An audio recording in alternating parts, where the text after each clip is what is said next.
wealth, vapuhu, beauty of body, etc.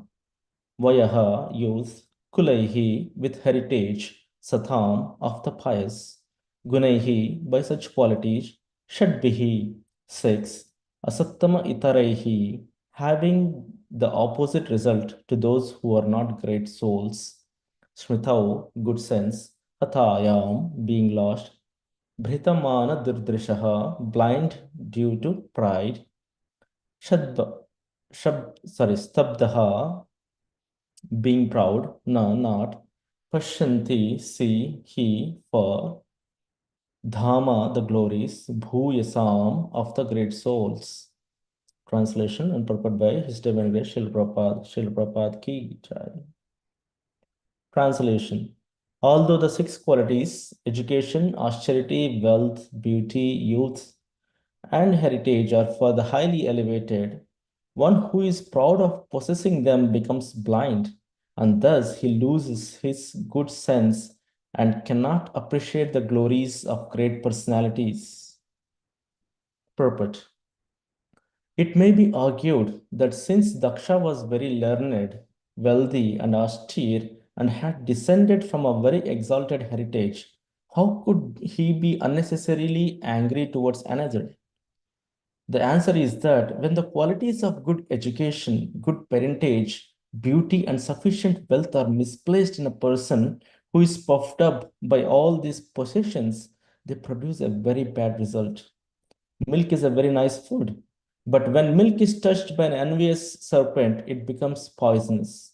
Similarly, material assets such as education, wealth, beauty, and good parentage are undoubtedly nice, but when they decorate persons of a malicious nature, then they act adversely. Another example given by Chanakya Pandita is that a serpent that has a jewel on its head is still fearful because it is a serpent. A serpent by nature is envious of other living entities, even though they be faultless. Even though they be faultless, when a serpent bites another creature, it is not necessarily because the other creature is at fault. It is a habit of the serpent to bite innocent creatures. Similarly, although Daksha was qualified by many material assets, because he was proud of his possessions and because he was envious, all those qualities were polluted. It is therefore sometimes detrimental for a person advancing in spiritual consciousness or Krishna consciousness to possess such material assets. Kunti Devi, while offering praise to Krishna, addressed him as Akinchana Gochara, one who is easily approached by those who are bereft of all material acquisitions. Material exhaustion is an advantage for advancement in Krishna consciousness. Although if one is conscious of his eternal relationship with Supreme Personality of Godhead, one can utilize one's material assets such as great learning and beauty and exalted ancestry for the service of the Lord, then such assets become glorious. In other words, unless one is Krishna conscious, all his material possessions are zero. But when this zero is by the side of a Supreme One, it is once increased in the value to 10. Unless situated by the side of the Supreme One, zero is always zero. One may add 100 zeros, but the value still remains zero. Unless one's material assets are used in Krishna consciousness, they may play havoc and degrade the possessor. ॐ अज्ञानतिमिरन्दस्य ज्ञानाञ्जनशलाकया चाक्षुरुन्मिलितं येन तस्मै श्रीगुरवे नमः श्रीचैतन्यमनोभीष्टं स्थापितं येन भूतले स्वयं रूपः कदा मह्यं ददाति स्वपदान्तिकं वन्देऽहं श्रीगुरो श्रीयुतपदकमलं श्रीगुरुं वैष्णवांश्च श्रीरूपं साग्रजातं सहगण रघुनाथान्वितं तं सजीवं साद्वैतं सावधूतं परिजनसहितं कृष्णचैतन्यदेवं श्रीराधाकृष्णपादान् सहगणललितः श्रीविशाखान्वितांश्च हे कृष्णा करुणा सिन्धौ दीनबन्धो जगत्पते गोपेश गोपिकान्त नमोऽस्तुते तप्तकाञ्चन गौरङ्गी राधे वृन्दावनेश्वरी वृषभानुसुते देवी प्रणमामि हरिप्रिये वाञ्छकल्पतरुभ्यश्च कृपा सिन्धुभ्य एव च पतितानां पावनेभ्यो वैष्णवेभ्यो नमो नमः। जय श्री कृष्ण चैतन्य प्रभु नित्यानंद श्री अद्वैत गदाधर शिवासादि गौर भक्तवृंद Hare Krishna, Krishna Krishna, Hare Hare, Hare Rama, Rama Rama, Hare Hare. Thank you all devotees for joining this morning's Bhagavatam class. Um, we are reading from Canto 4, Chapter 3, Text 17. Basically, this Chapter 3 is titled Talks Between Lord Shiva and Sati. There was a very interesting conversation happening between Lord Shiva and Mother Sati Devi. We have seen in the previous chapter how Daksha has humiliated Lord Shiva just because of his envy towards Lord Shiva. Lord Shiva is the controller, is the destroyer of this material creation. He has a big responsibility, and he has done many other services to this to the to everyone, basically to the living entities. But still, Lord Shiva was not recognized, or Daksha was, because of his enviousness, he could not. Uh, he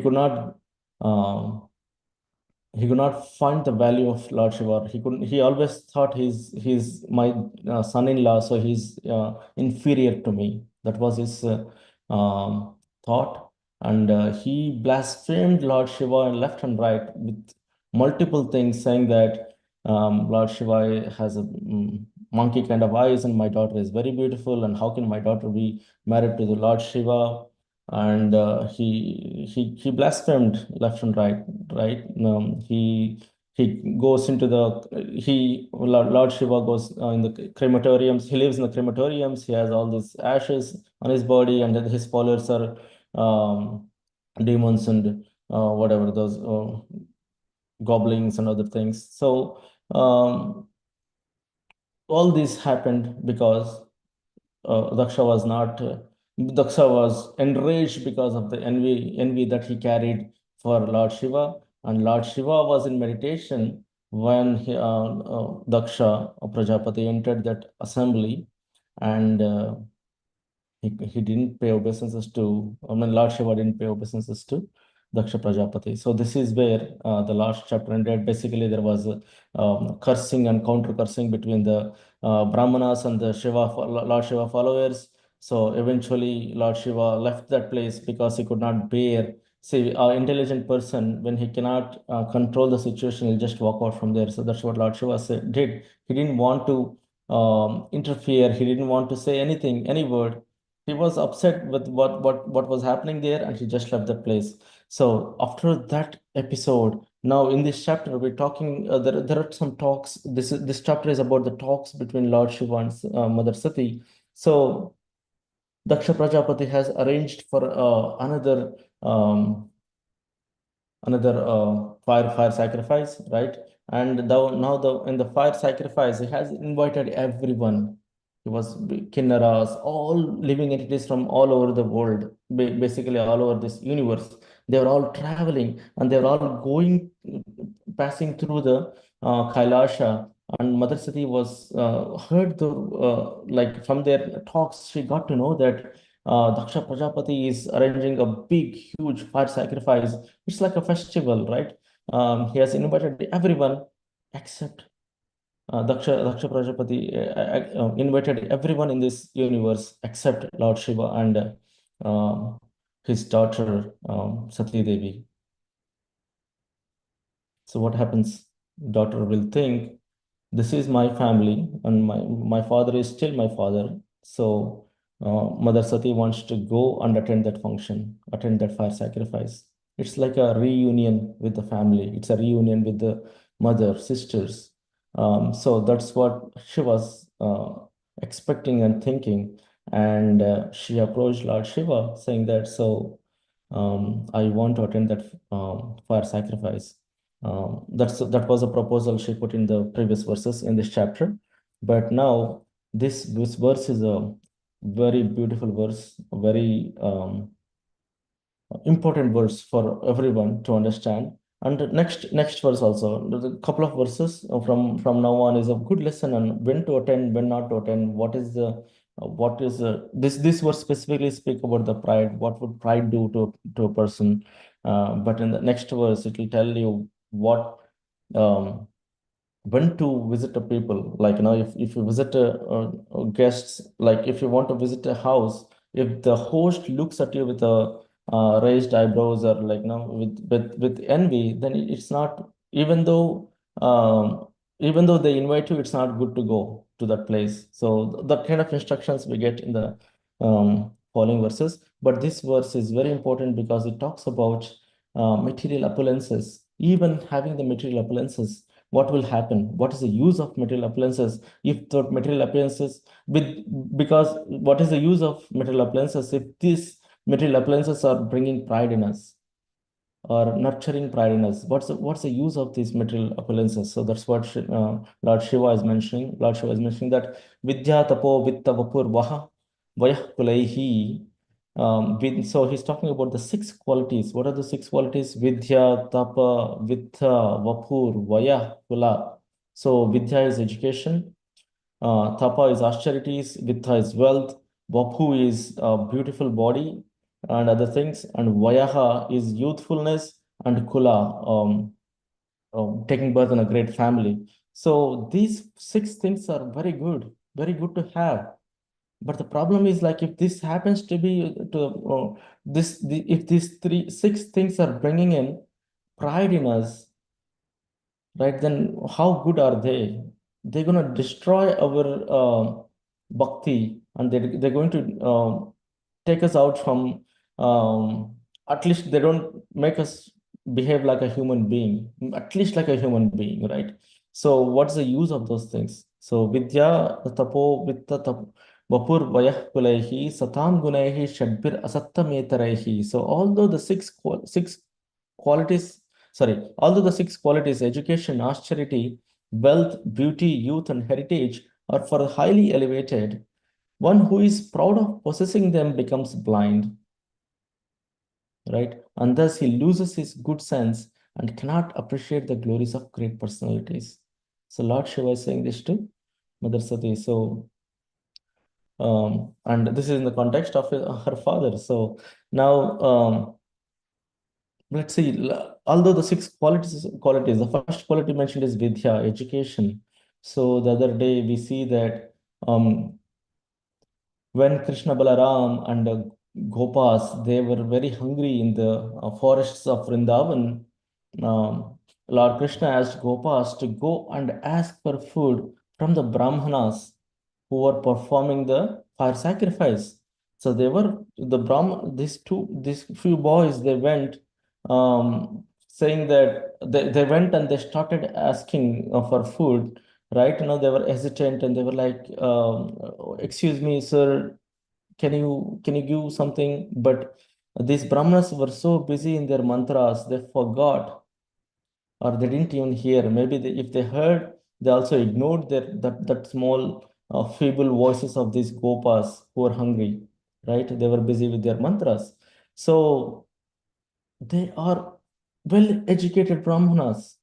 That education, when it is tainted with pride of what you're doing, right? Let's say if we're doing some services to the temple, or if we're doing some service, um, the service itself is very noble act. We're doing some service.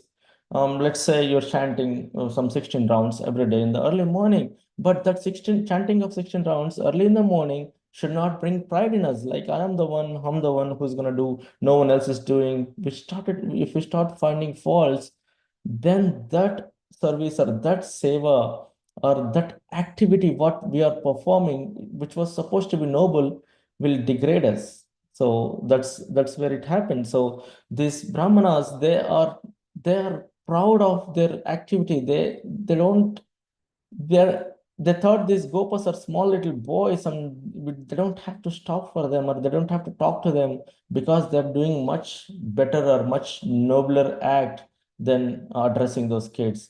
So that's what happened. They have knowledge that now if someone comes to your doorstep, you have to, guest is like a atiti, is like a um it's like a god. I mean, when the guest comes in, we have to invite them, we have to offer them the things, but they forgot that because of their pride.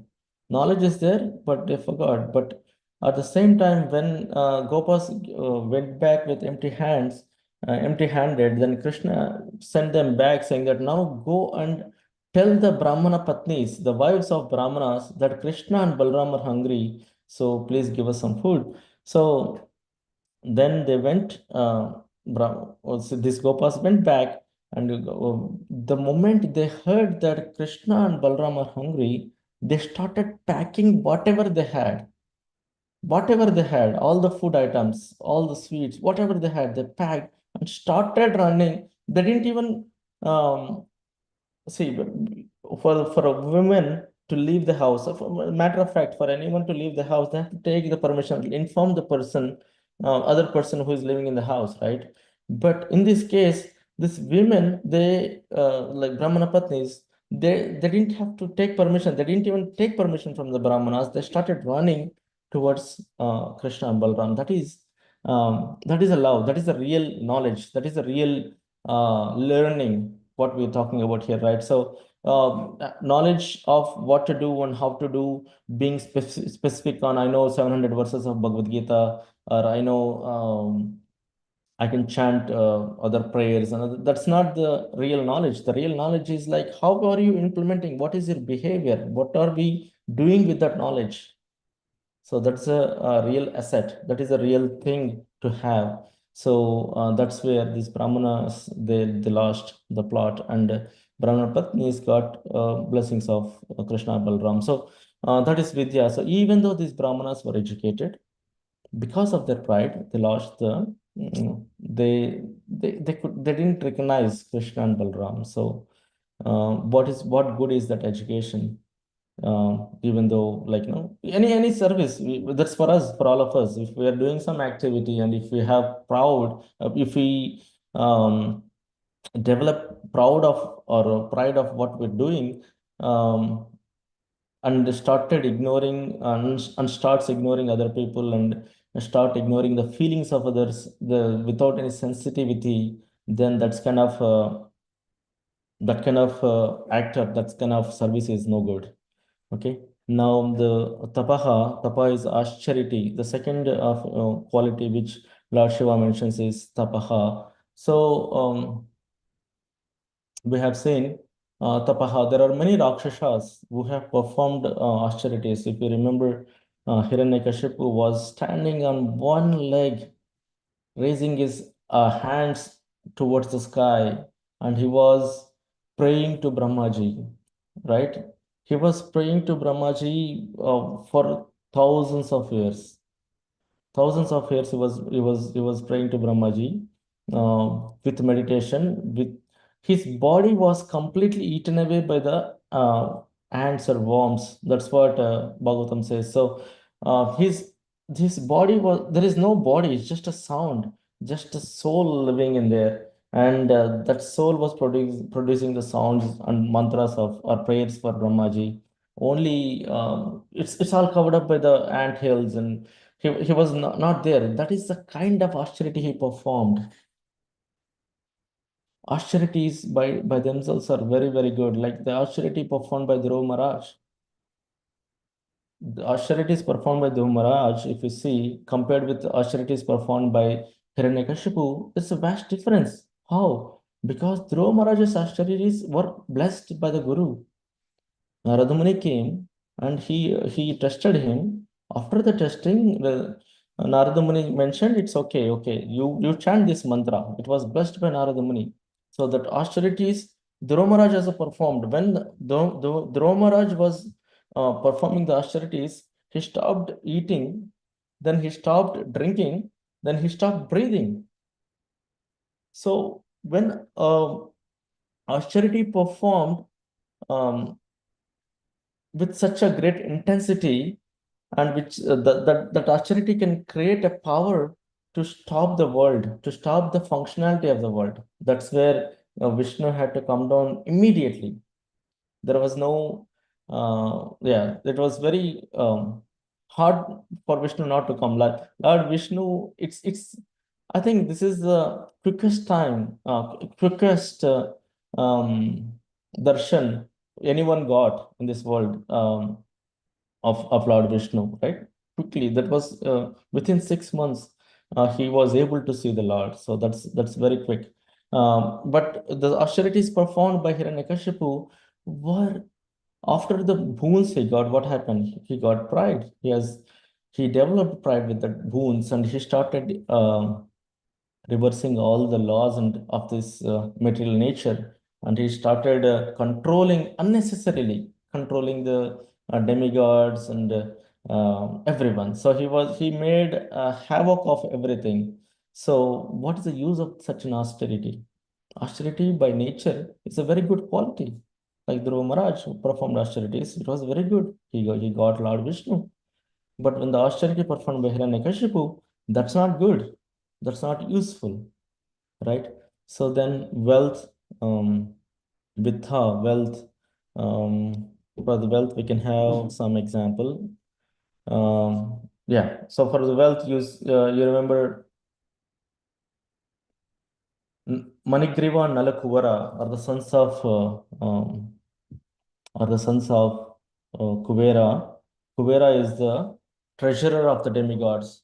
So all the money, all the wealth these demigods have, that is handled, or the treasurer for that wealth is Kubera. He has all kinds of money, and his two sons, Kubera and Manigriva and Nalakuvara, um, they had so much of wealth, and they were intoxicated with the pride of wealth. And what were they doing? They were in the Kailash, right? On the banks of river, or in the river somewhere in the Kailash area where Lord Shiva stays, right? So they were, um, yeah, they were enjoying with other women, other apsaras or something like that. So eventually they got cursed because of their insolent behavior. So that's, even though they have the wealth is a good thing. Wealth is riches is good thing. But if we use that wealth for, and if that wealth brings pride, we lose the common sense. We lose the value of that wealth, and we lose how to use it. So that is uh, wealth. And Vapuhu is for Vapu is a body, right? Surpanaka is the sister of Ravana, and she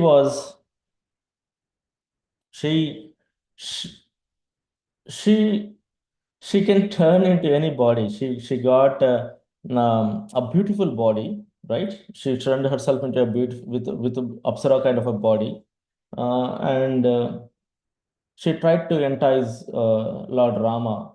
So when you have that beautiful body, that's a good thing, right? We see so many acharyas, so many Vaishnavas, they're beautiful. Like Lord Chaitanya Mahaprabhu was beautiful, and with his beauty he was attracting so many devotees, so many people, so many living entities just with his beauty.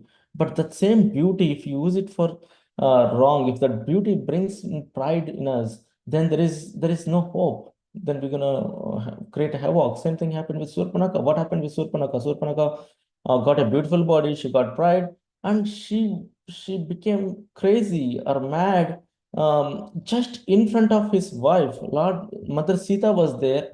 She was not even considering about Mother Sita, and she was trying to marry. I mean, she's asking. Look at her guts, right? I mean, she was asking Lord Rama to marry her in front of his wife. So that kind of crazy things, or that kind of yeah, that kind of we lose that intelligence like that when we develop the pride. Even though that beauty is a good thing, but that can destroy us. Similarly, the other case when Lord Krishna was a small little baby. Putana was she turned herself into a beautiful woman, and everyone in the Vrindavan were thinking she may be Lakshmi Devi. That beautiful she was, and her intentions were not right. So what is the use of that body if the intentions are not right? But anyway, so that's Vapuhu. Vayaha, youth. So, so there was a king called Yayati. So from Yayati from Chandravamsha. So the king, he got yeah. So I'm just checking the time. So anyway, Yayati is a king, and he he became so proud of his youth, his beauty and youth. So he married Sarmishta, daughter of some king, but other and he also married Devayani, daughter of Sukracharya. So then he got cursed by Sukracharya to become old because of his insolent behavior due to pride of youth. So then that Yayati went to his sons and asked them. He had five sons, and he asked them, "Can anyone give me your youth?" And the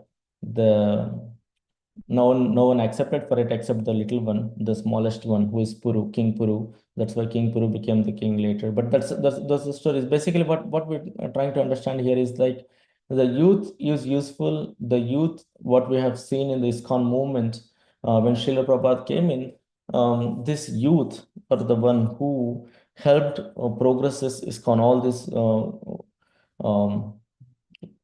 these Maharajas, what we see, they're all sannyasis and Maharajas. They are in their youthful age, they have dedicated themselves completely to propagate the Krishna consciousness movement, and they have worked for it. So the same that is youth. So the youth can be utilized for wonderful ways, but in this case, the king Yayati got cursed because of his uh, not not utilizing his youth for the proper purposes. And the last one, the sixth one is Kulaihi with heritage. So basically, we you get with the heritage. Like sometimes it's always good to have a very good family heritage, right? We say, hey, I'm from this kula, this heritage, this everything. But that kula should not bring you the pride, like all the politicians now. Like now we have seen in different places, they come from their family backgrounds and they have no sense of how to rule, but they just come because of their family heritage and other things. So, like that, if we don't have a connection with Krishna consciousness, then there is no point. There is no point having all these good qualities in us. All these are supposed to be good qualities, but when we have the taint of pride, develop the taint of pride in ourselves because of these qualities, then those are not good. All these qualities should be utilized for Krishna consciousness, right? So, and beautiful verse to remember also. And I'll stop here. Srila Prabhupada ki jai.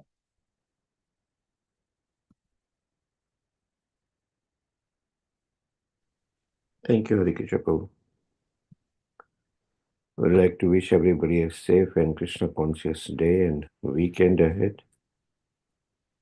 And we'd like to offer our prayers to the Supreme Lord by chanting Hare Krishna, Hare Krishna, Krishna Krishna, Hare Hare, Hare Rama, Rama Rama, Hare Hare. Hare Krishna, Krishna Krishna, Hare Hare, Hare Rama, Rama Rama, Hare Hare.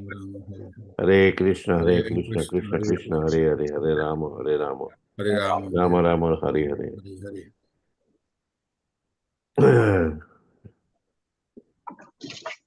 Jai Narasimha, Shri Narasimha, Jai Jai Narasimha, Praladesa, Jai Padma, Mukha Padma Pingham, Ugraveda Mahavishnu, Jayantam Sarvatomukham, Narasimham, Krishnam Bhatram, Nityam Nityam Namamiham, Narasimha Bhagwan ki Jai, Prahlad Maharaj ki Jai. Let's offer our humble obeisances to all the assembled Vaishnavas of the world. All the assembled Vaishnavas.